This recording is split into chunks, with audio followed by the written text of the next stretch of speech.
Tapos na.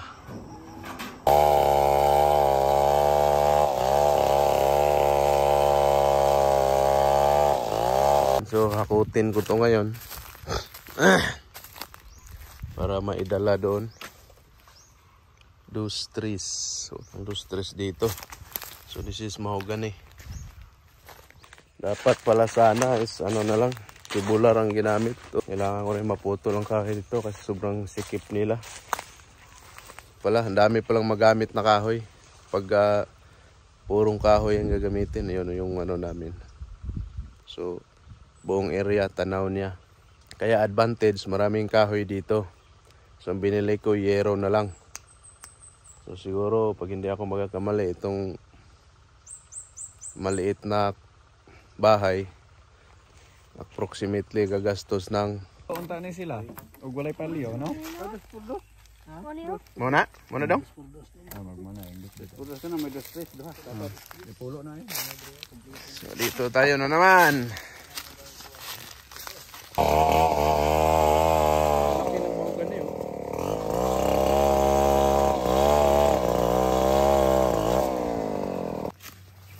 So ito na nga. Aray. Pus na dito.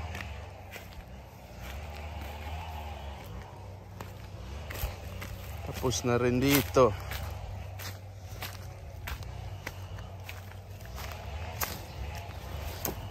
Yan. Puntahan ko dito.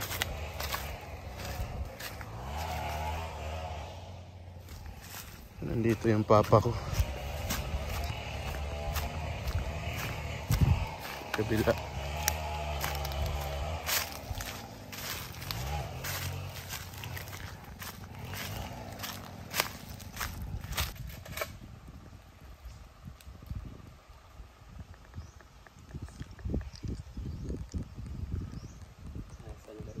Angka na tayo. Balutin ko yan ng ano, sako. Ano. Ang daming mga damit dito. Parang may hukay rin. Siguro balon to, tag-ulan. Parang balon nga siya. Lapit na matapos.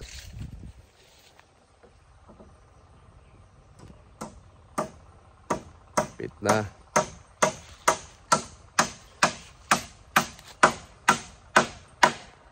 Yan o. Pero sa sukod, ano Brad? Ay, mangustin, dako na. 3 years from now, kakaon na tani. Oh, sa balay, giputol na ko. Ay, mangustin na rin. Zeb, malapit na matapos. Overlooking. Kailangan putulin lahat tong rubber tree sa harap para makita yung isang farm natin dyan sa harap. Yan. Kani? Init ni. Kuha ng kahoy. Pilapil tagkat-kat. Wala na. Kunting kimbot na lang. Tapos na to.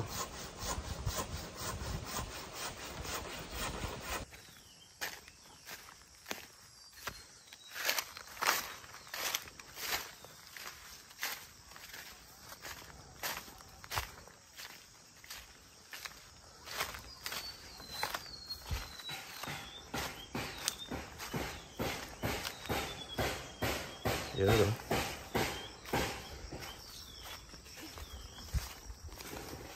Tapos ng kalahati.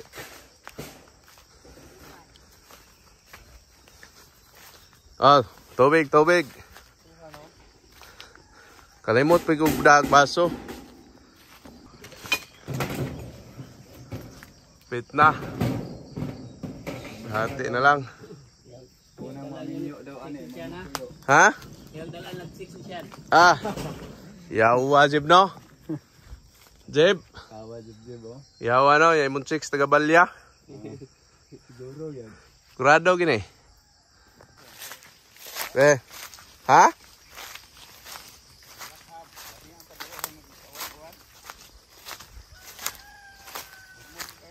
Oh, Mano-manong pag-araro. Timing naman lang gina. Be ako idaro be. Dag kag chicks dire Jeb. Sigurado gina.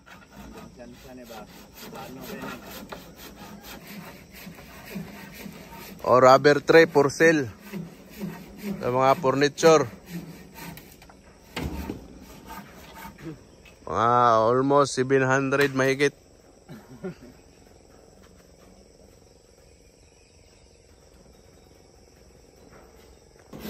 Awa man na. Ding-ding na lang kulang. Man na. Tapos na. Bungbay kulang.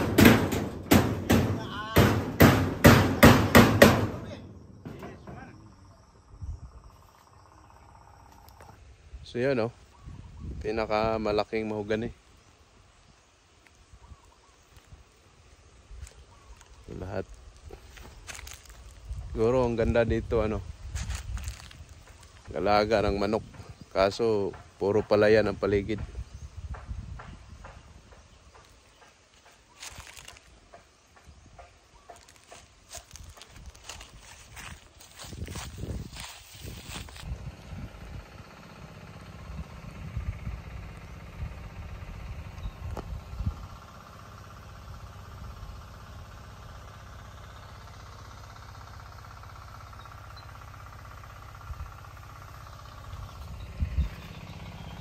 Balya.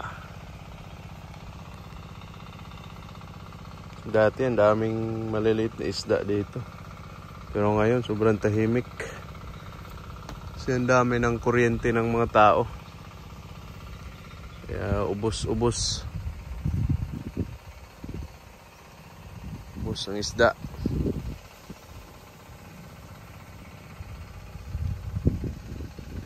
Napakahangin. Napakaliwalas. Sarap ng pakiramdam. Malamig ang hangin. Dahil maraming puno kasi. Ano? May mga manok pa nga. Kapitbahay. Napakaganda sa probinsya mga kababayan.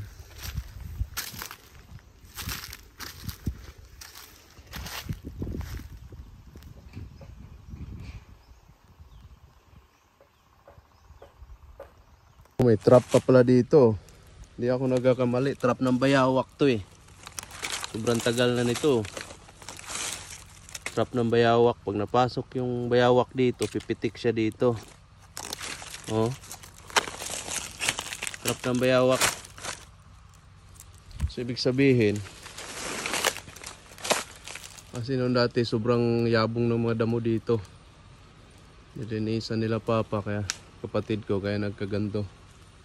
So sabi ng kapatid ko may nakita siyang bayawak doon banda. So may bayawak nga rito. So pag kiniklear ko to lahat, kawawa din sila. Wala na silang tirahan. Kasi dito banda lang ang ano eh, madamo.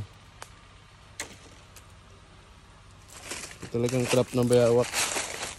Oh.